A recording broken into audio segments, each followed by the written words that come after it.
Let's see. Yo, hello. What up? Welcome to this special Chicago edition of Snaps. As you can see, Aaron Murray's gotten much larger, much stronger, much darker. No, I'm T-Bob Avery. This is Joshua Perry, okay? Former Ohio State great, national champ. We've done work together. We're at the stadium, shout out stadium. I'm up here for a week in Chicago doing some TV work. And we worked all fall together remotely. Yeah. So first time getting to hang out with some big motherfucker immediately. That's what I thought when I saw him. It freaked me out a little bit. Sorry. He was a linebacker, dude. I thought he was going to be a little shorter than me, and no, he ended up being way fucking taller. I'm like the old school mold of linebacker though. That's why I didn't play very long in the league. You know, they got the little dudes out there with the skinny necks, and not, the big guys don't play. I mean, sometimes along the way they just the carry speed. Okay, I think we sound good, dude. We sound good, chat. Let me know. All right, sorry. So today's gonna be a quick episode. We're gonna talk a lot of Ohio State today. As that. Obviously, JP can give us some insight there, and then I don't know. We'll just get to your questions a bit later on if you want as well. I'm not entirely sure. What in the tarnations? Aaron got stole. Being colleges, you need to move those mics for better pickup. If they're Yetis, you should be talking to logo. Well, to be clear, all of this is fake. We stumbled. We are on a MacBook. We were on my MacBook, and then this shitty little lav mics that I bought off of Amazon. Like nothing about this room is real. Does this sound better if I do it like this? A podcast room. I think we sound fine. Chat will tell us if something's going wrong. Okay, so look again, guys. Hit the like button, subscribe, and don't worry, we're still transferring over the RSS feed. That's coming. Continue to spread the good word about Snaps. JP. So wait, for those that don't know, give everybody your kind of bona fides real quick. Because you're 30 years old. Yep. So you won the Natty in 14. Yes. So what all years were you at Ohio State? I was there from 2012 to 2015. I wanted to correct you too. You said Ohio State great. I consider myself a Buckeye good. Okay. But not great. But you got gold pants. I've got gold pants. I got 4 pairs of gold pants. 4 pairs. Yeah. Beat Michigan every year we were there. I had a really fun time at Ohio State. Championship year was ridiculous. I played with a ton of really good players, but we had a hell of a run there. And it's really intriguing when I bring out this stat because there's 2 sides to this story. We went 50-4 over a 4-year span. We lost 4 games. What the fuck? Yeah. So were you Urban Meyer all 4 years? Yeah. But I did not commit to Urban Meyer. I committed to Jim Tressel. Oh, okay. About 5 days on campus, Urban was like, I don't think you can play football here. What? Yeah, it was the craziest conversation I'd ever had. He called you in his office? Or no, what? He stopped me in the hallway, as a matter of fact. Just in the hallway, just fucking assaulted you. Perry, come here. With I don't think you can play here, and you're a freshman. Yeah, I was 5 days in. I was 17. I was an early enrollee. Oh my! Yeah, early enrollee. So this is in January. Yeah, this is in January. He saw 5 days of me and was like, "Nah, bro, this ain't it." Oh my God, it was crazy. But freshman year we had a bowl ban because had we not been held out of there, it would have been Notre Dame versus Ohio State in that national title. Which and the bowl ban was for tattoos. Tatgate, which is now that looks we realize so that stupid, the enforcement of that rule is illegal in hindsight. Yeah. As the courts 100%. Have told us. So shout out to the NCAA on that one. We lost in the Big Ten championship in 2013, won the title in 14. We lost last game we ever played in the Horseshoe. I lost. So even though we won 50 games, only lost 4, we only had 1 year we actually competed for a title, which is crazy. That's God, what a fucking sign of the times, dude. That's akin to how ridiculous all the Reggie Bush Heisman shit looked like, which I don't actually think we addressed on Snaps. I think we might have missed it, dude. Bush got his Heisman back. Thank God. Yeah. Like the easiest win for the NCAA and the Heisman Trust ever. They had to do it though. Yeah, that's what I'm saying. Like, why? Like it looks so dumb in light of how college football is nowadays. That I mean, we all know. I said it was literally, I think, the dumbest thing in sports. No exaggeration. Okay, I want to get a little more into your time at Ohio State and then get into Ohio State this year. So you show up. Meyer tells you that. Mm-hmm. How do you react? I called my dad and I was like, "Hey, Dad, Coach Meyer doesn't think I can play here. I'm like, what should I do?" And he said, well, son, you've only been there for 5 days. I don't think either one of you knows if you can actually play there yet. Okay, very level-headed take from your dad. He is one of the most level-headed people I know. He's like, give it your best. He's like, go out there and prove to him why you should be here. And it took me a little while. I played my freshman year mostly on special teams, and then about halfway so through, you didn't even redshirt though. No, I didn't, which is crazy. What the fuck? Yeah. So you said you couldn't play, then you didn't even redshirt. Yeah. So he gets the job, and this was when signing day was in February. So we had 2 linebackers commit in my class already, and he takes 3 more. He brought in 5 because he didn't think either one of us could play. Yeah. Yeah, and the other one transferred out. I ended up staying. Then 2 of the 3 guys that he brought in ended up transferring out too. Okay, Yeah. dude. Prove him wrong. Yep. Okay, so you end up playing. Eventually, you get a starter role. What was your favorite, craziest? What was the best memory that you had as an Ohio State Buckeye? Oh man, it's really twofold. I think when we played in that Sugar Bowl in 2014 against Alabama, we're going down to the South to play in that game. Yeah, and first playoff game. Was it the first playoffs? That was the first playoffs. It was the first playoff game. Yeah, I remember I was watching that in New Orleans with a bunch of Alabama fans, and I was fucking Ohio. Yeah, ass, dude. I was so. The amount of sad Alabama fans that I saw at Bourbon Heat that night made me so happy. Dude. They thought that they were just fucking in the championship. Yeah. Like they didn't even they were like, why are we playing a semifinal? And they were the dynasty. And so rightfully, and we lost. We had a bad loss that year to Virginia Tech. That was crazy. At home. We lost by like 3 touchdowns at home to Va Tech. So that game, I think, in and of itself is one. We played at Penn State 2 times in my career, my freshman year and my junior year. And we played there both times at night.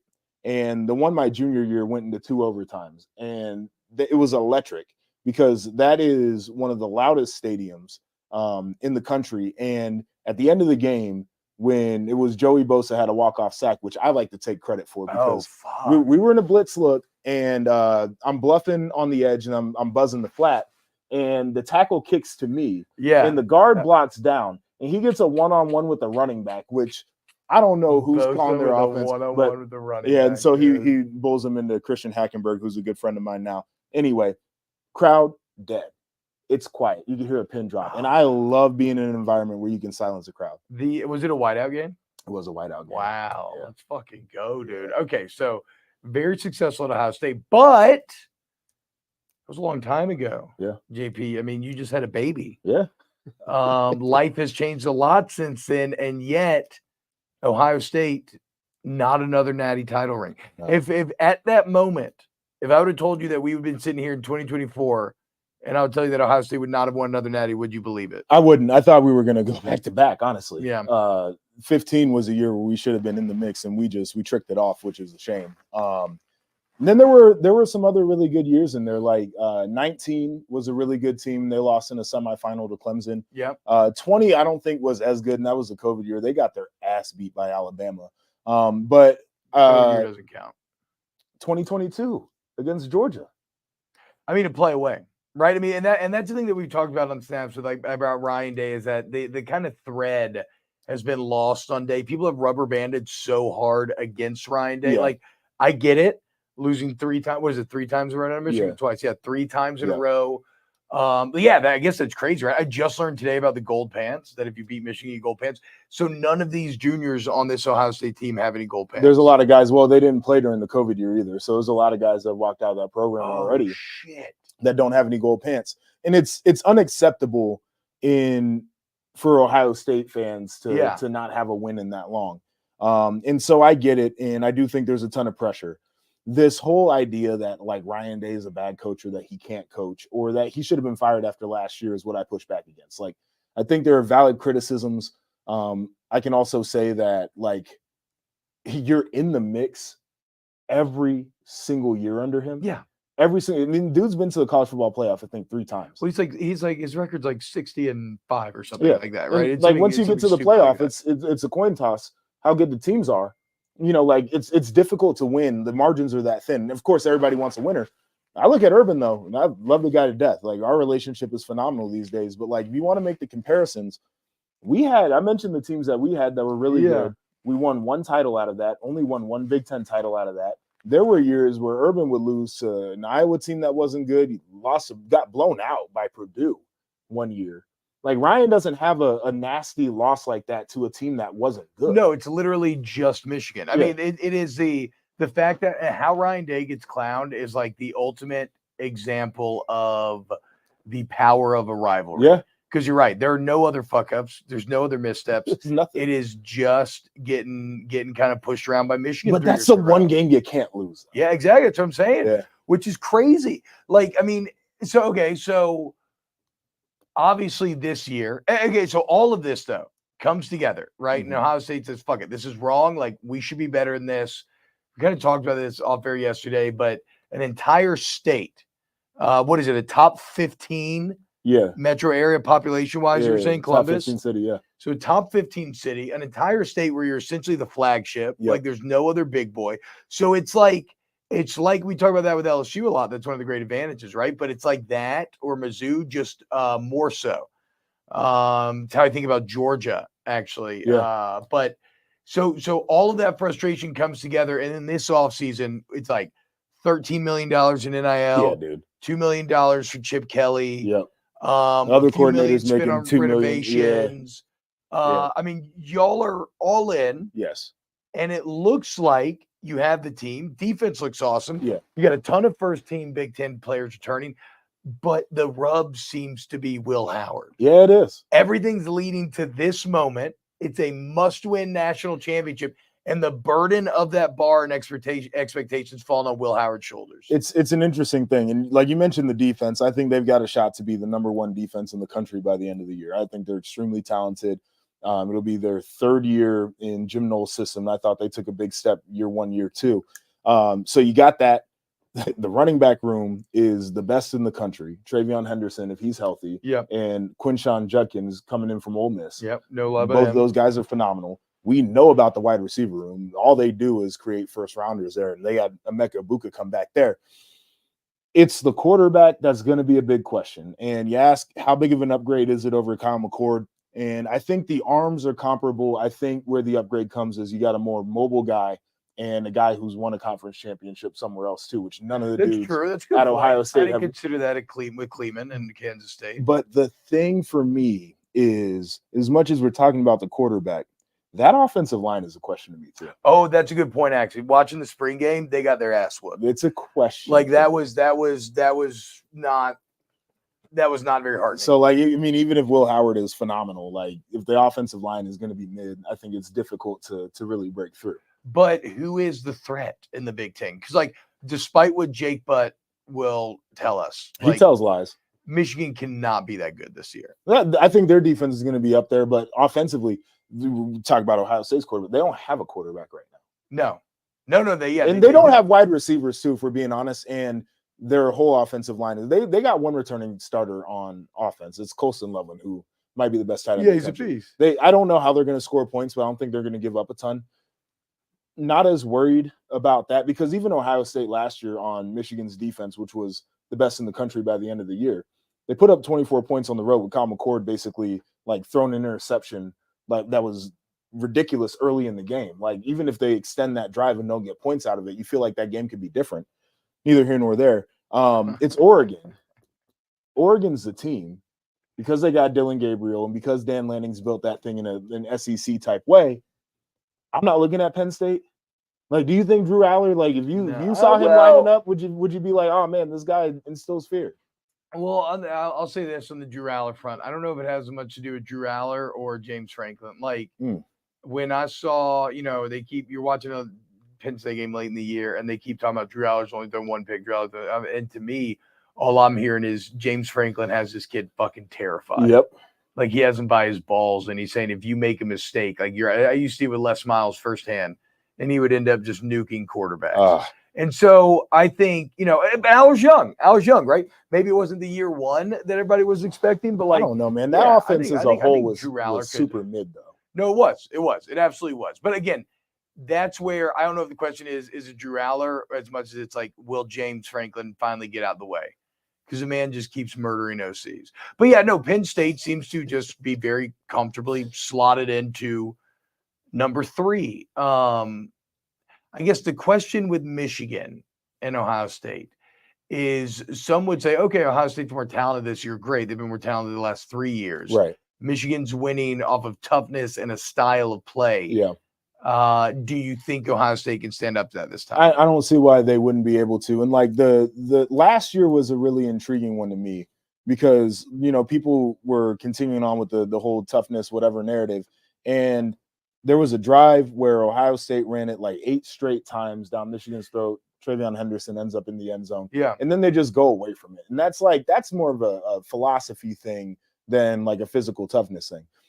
At halftime of that football game, Michigan was averaging like 1.8 yards per carry. Yeah, I remember that. Like it's this, to me, it's like they did the things they needed to do in terms of the physical aspect of the game. I don't love going away from the run game. And I think Sharon Moore took the chances that Ryan Day just didn't. Right? Like he was going for it on 4th down. Yeah. And Ryan Day was punting it when his that punter goes had the back worst to kind of punting day the of his culture career. and philosophy and kind of commitment to it, like you said. But it's like I feel like when we center that conversation, I don't like putting the players in there because I feel like those dudes are out there like, you know, they're out there hunting like they're supposed to. But you have to be given the opportunities to really, you know, put the throttle down. Yeah, your coach has got to go for it. Yeah. Try to step on the third. Okay, so I think we agree that it's impossible for Michigan not to take an extreme step back, or at least, you know, like Ohio State should win that game. I think I think Ohio State should absolutely win the Big Ten. Like Will Howard, I believe, is easily. So you think going on the road to Autzen, playing Oregon, absolutely win? Yeah. Wow. I mean, bro, I don't know. I've got a little bit of, are we crowning Oregon too early? You know, I mean, it's like, it's one of those things where I understand the hype, and I would say I agree with like kind of the hive mind thing that they, you know, probably the second best team in the Big Ten. Yeah. But if you look at those rosters, Ohio State has a significant advantage. I'm not going to disagree with that. And Oregon is not. And even though Dan Lanning's making them tougher and trying to build them in a more physical sense, he is not. Oregon is not that Michigan culture. Yeah. That Ohio State seems to struggle with. No, it's like I think Ohio State should actually easily win the Big Ten. I think for Ohio State, is Will Howard good enough to win in the playoffs and then to beat Georgia? Yeah. No, the beating Georgia conversation. Because CJ Stroud had him, and I was a CJ Stroud hater. But obviously now I'm a fucking idiot because he ended up being incredible. Yeah, no, he is incredible. He's also an incredible guy. I felt like he was misunderstood because he's like he's always like quoting Bible verses and like he's soft spoken. You're like, you know, is that guy an alpha? Yeah, we're like a tough guy. Yeah, but it's like no, the dude had command on the locker room and he also spun the shit out the rock. So I feel like Dan Lanning has a little bit of Ryan Day to his game. What I mean by that is, you know, they play Washington twice a year ago. They weren't able to beat them in either one of those games. Like the 2 biggest games that they had on the schedule, couldn't win. True. He's 1-4 against his rivals. Like he doesn't have that marquee victory. No. Like even the New Year's Six bowl game that he gets to claim, it was over Liberty. Yeah. So I hate to discredit that, but like, you know, people are going to look at that differently than if he had played a Power 5 team in New Year's Six game. I feel like these are 2 guys they're young dudes. They are first-time head coaches, and I think they're figuring a lot of shit out. But that's where the margins are different to me. Kalen DeBoer, whether he had all the success at the P5 level, that's a veteran head coach who did a hell of a job. Yes. Jim Harbaugh, veteran head coach who did a hell of a job, and I felt like in those moments, they looked a little bit green compared to the dude on the other sideline. Yeah, that makes sense. No, I mean, I think that makes a lot of sense. And that's that's just, I think, objective fact when it comes to Lanning, especially. I mean, this is his 3rd year. Yeah. Right. So it's like, yeah, he's still learning things that these other guys have, lessons they've kind of learned a long time ago. Will you be choosing Ohio State to win the Natty? It's a good question. Because I know your heart wants it. Yeah, there's the fan in me is saying 100% national championship. I don't want to do that though because I don't want to be disrespectful to Georgia. Georgia ain't got no fucking weapons. And Kirby. Kirby's yeah, no, I mean no doubt about that. No doubt. I mean, but Ohio State, this is the year, regardless of whether I think they're going to win it, this is a year they kind of have to, right? Like the big bad wolf in Michigan is taking that step back. What if you win the Big Ten, but not the Natty? How far do you go in the playoff? Let's say you win a playoff. You make the national championship, fall to Georgia. Are fans happy? No, they're going to be pissed, but I think Ryan Day said it. Yeah, I mean, wait, so is Ryan Day actually in trouble, though? Yeah, I think this year, if they lose to Michigan? If they lose to Michigan, I think it might be a wrap. And if they get in the playoff and they get embarrassed, it might be a wrap. But so the other thing, Ryan. But I mean, you get a lot of very wealthy people investing a lot of money right now. It's that part of it. This is a big ass fan base. We were talking about this yesterday. It's 60,000 students on campus. They graduate a lot of people. It's a big fan base, and it's a very vocal fan base. The other part is there's a new president at Ohio State and a new athletic director. These dudes ain't got nothing to do with Ryan Day if they don't want to. Yeah. And so like he's exposed right now a little bit just from like an insulation standpoint from the administration. Like these guys are evaluating him as hard as, because everybody wants to have their dude. Like every AD wants to hire the football coach because that's the signature on their career. But where are you going to find the resume of a day? Dude, that's the question that I ask people. It's not what you're running from, it's what you're running to. Yeah. Who are you going to hire that you feel like immediately is going to win you a title? Because that's the question here is how close they've been to a title and haven't gotten it. Who's getting you there? We got 3 guys who won a title in college football today. That's what I'm saying. Well, I mean, we ranked them yesterday. We ranked the top 5 college football coaches, and I mean, yeah, once you get past Kirby, it's pick your poison. Pick it. But even then, what's funny is I would still say that people consider Ryan Day a consensus top 5. Yeah. And so if you're telling me you're going to fire a consensus top 5 guy because he loses in the playoffs badly, right? That's almost a passion. It is overriding logic situation. But that's where you have to ask yourself the question: where are we getting a better guy? Because if he is considered a top 5 coach, you can't make that. Yeah, that's what I'm saying. Like, are you going to bet on someone that you think could be better with the because I mean that's fair too. Like they call Ryan Day third base because he took over such a good situation and now he's done very well with it. But like, yeah, maybe you could say, oh well, we can give somebody else this job, and they may not be top 5 right now, but if he was here, then watch him. Like we'll give it to Lane Kiffin. Who would the Buckeye fans be intrigued by Lane? I don't think so. You don't think so? Yeah. Not a cultural fit. Yeah, I don't even know if it's that. I feel like they would. It's. I guess you call it the culture. I feel like the spotlight. Like when you talk about Lane Kiffin, I think one of the biggest things that prevents people from being all in on him is how is he going to look in the light? You know what I'm saying? He might look a little bit funny in the bright light. But what if Ole Miss wins 10 games again and goes to the playoff? I mean, congratulations. I mean, I guess, dude. I don't know. Because Ohio State would represent one of the few jobs that would actually be. You know what I don't like though? Lane's calling plays, right? Like he's a head coach play caller. I believe he's still calling plays. Yes. So you know the last head coach that called plays that won a national title? Yeah, Ed Ogeron. He called all the offensive and defensive plays. Did he? No. I was about to say. No, fucking no. It's Jimbo Fisher back in 2013. Is that true? Yeah, I am. This is my new theory about hiring coaches. I think that you should hire a front man who can recruit the shit out of high school kids in the portal and can raise the shit out of money. Yeah, and then Lane doesn't recruit well enough. Lane does raise money well. Well, I know he's got a lot of money raised at Ole Miss. They got about $11 million in that roster. But you get a guy who can do those 2 things. Then what you do is you pay him instead of $10 million, you pay that guy 6 or 7.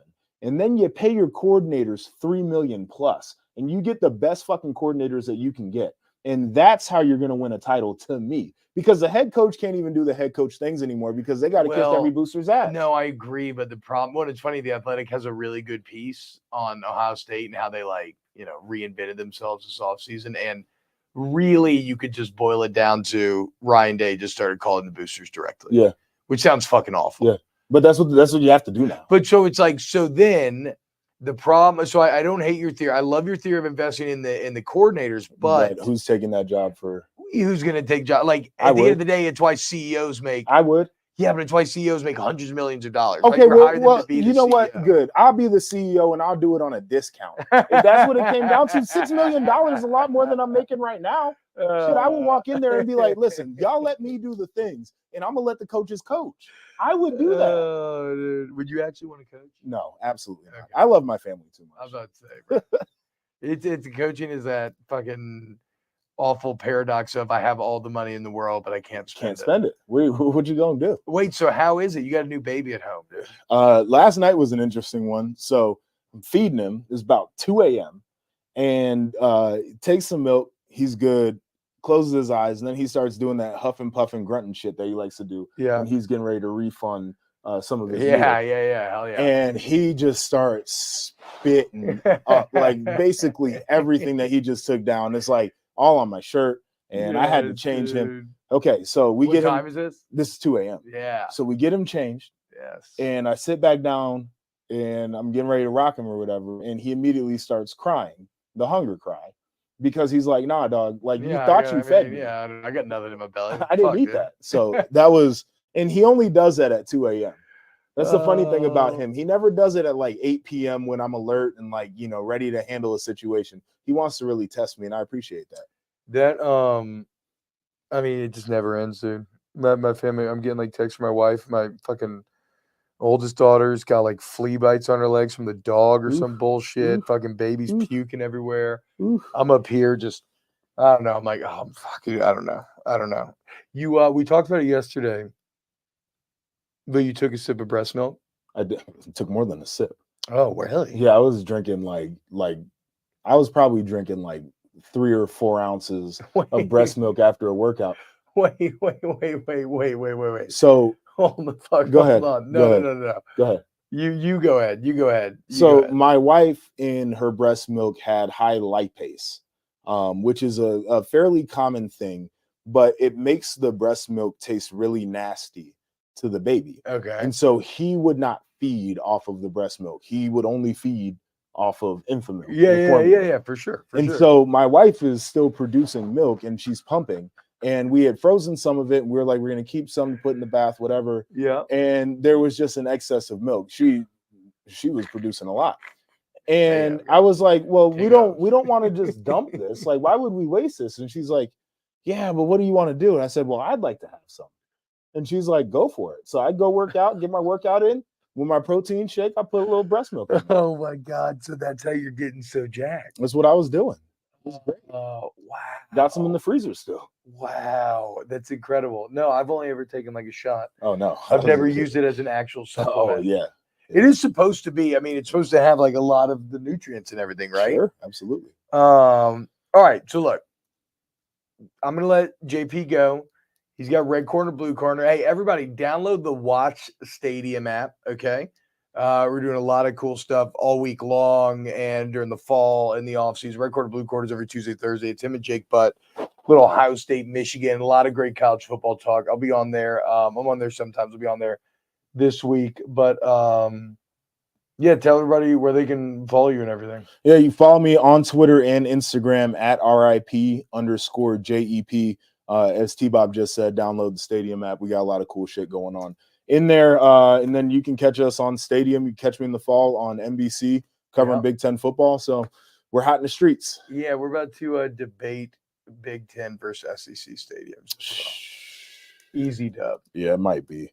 That's a losing proposition for me. And the judge went to Auburn Elementary. So yeah, fuck yeah. Shout out, Brooke. All right, bro. You can take your mic off and go. I'm going to take some questions for the chat. Thank you so much. You're the man. Go do some red corner, blue corner. I'll see you in about an hour. Listening to me run my mouth too. Hell yeah. All right. Appreciate you. Oh, hi. Oh. Let's go Bucks. Go fucking Bucks. All right. If y'all want to get do you have tried multiple breast milk taps though? I mean, it's somewhat true. I've drank my wife's breast milk and I've drank my wife's friend's breast milk also. Sweet tasting, like cereal milk. I know a lot of people say that, but what is my fucking hair doing? Hate it. So glad, can't wait to cut this shit off. But it's the temperature of the milk that is a little weird, right? Because it's warm and you know it just came from a living body.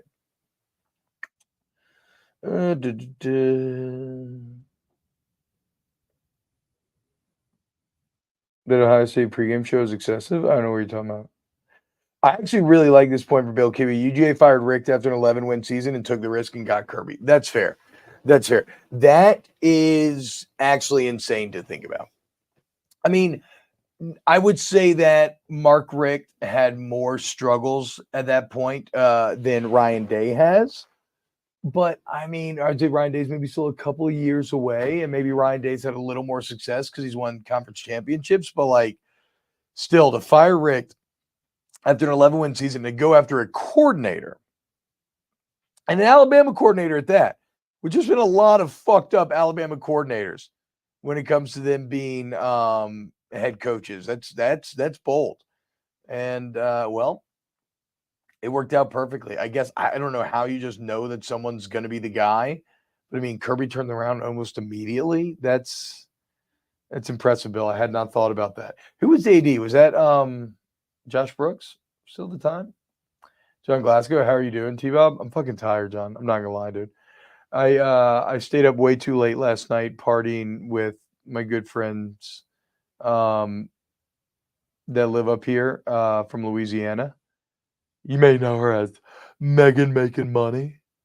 She works at Barstool, but her and her husband, we got to know each other back in Louisiana before she came up, before she started working for Barstool. And I went and saw him last night. And, you know, one thing leads to another. You know, you're doing some fun, having some drinks. And then the next thing you know, it's 1 a.m. and you're like, holy fuck, I'm going to wake up in 3 hours and do OTB 7 to 10, snaps at noon, red corner, blue corner 1:30, clubhouse 2:30, and then the rally at 5. Ooh, but I'm fucking hyped, boys. I'm going to Wrigley right after work today. Right after work, I'm heading to I'm gonna go drop my stuff off back in my hotel room. I'm gonna Uber on over to Wrigley and gonna see what it's all about. I've always wanted to go. It's a bit like sports mecca. I think the weather's gonna cooperate. I heard there's bars all over the stadium. And if you watch the show, you know that I love like drinking around the world at Epcot. So I am going to drink around the world at Wrigley. Imagine that. I just bitched about being tired and how much work I have to do. And then I was like, oh, I'm going to get really fucked up at Wrigley Field tonight. But hey, how did my old man raise me? If you want to hoot with the Owls at night, what do you got to do, boys? You got to soar with the Eagles during the game.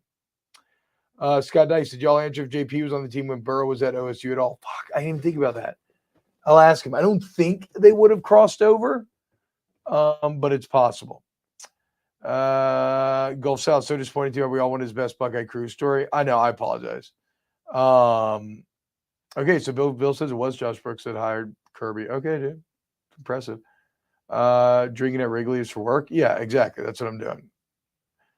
I need to hear about the breeding and cuckolding being done at the Ohio State Cruise. I mean, look, I agree that the Ohio State Cruise seems like a golden opportunity for like freaky sex shit to go down.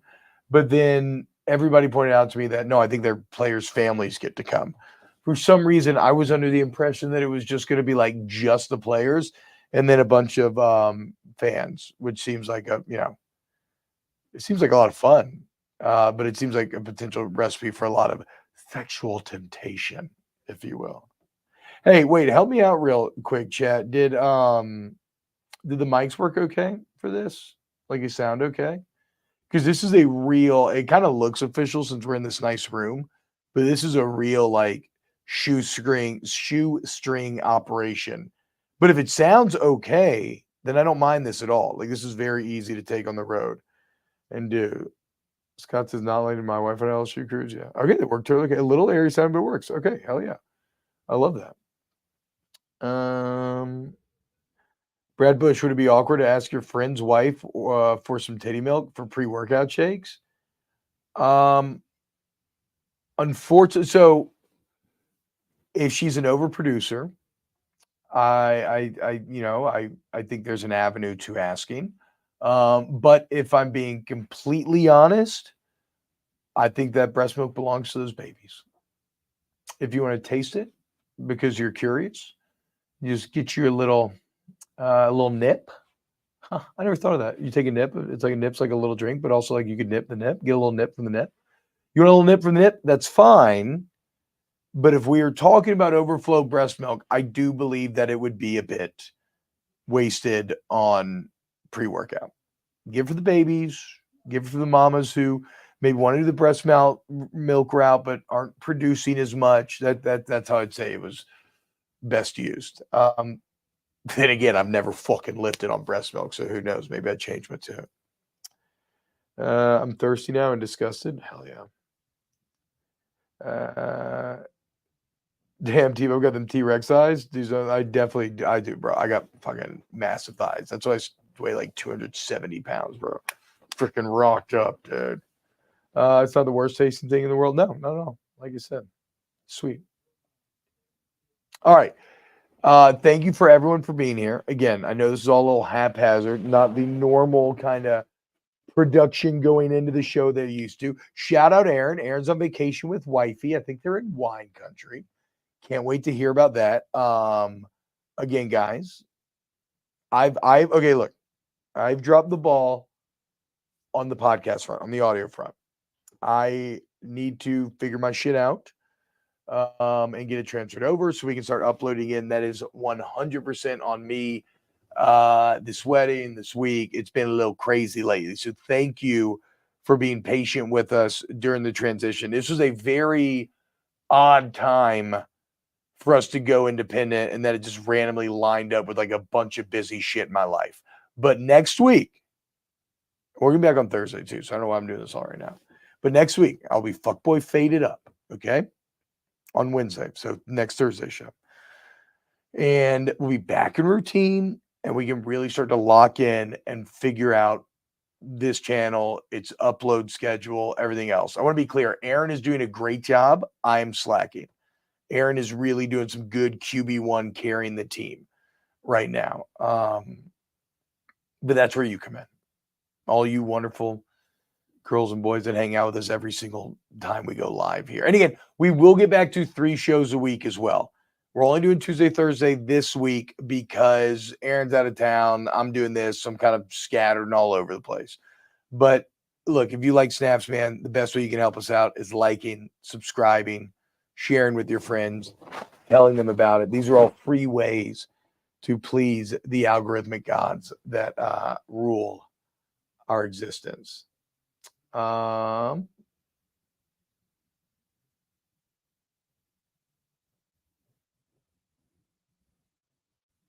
right.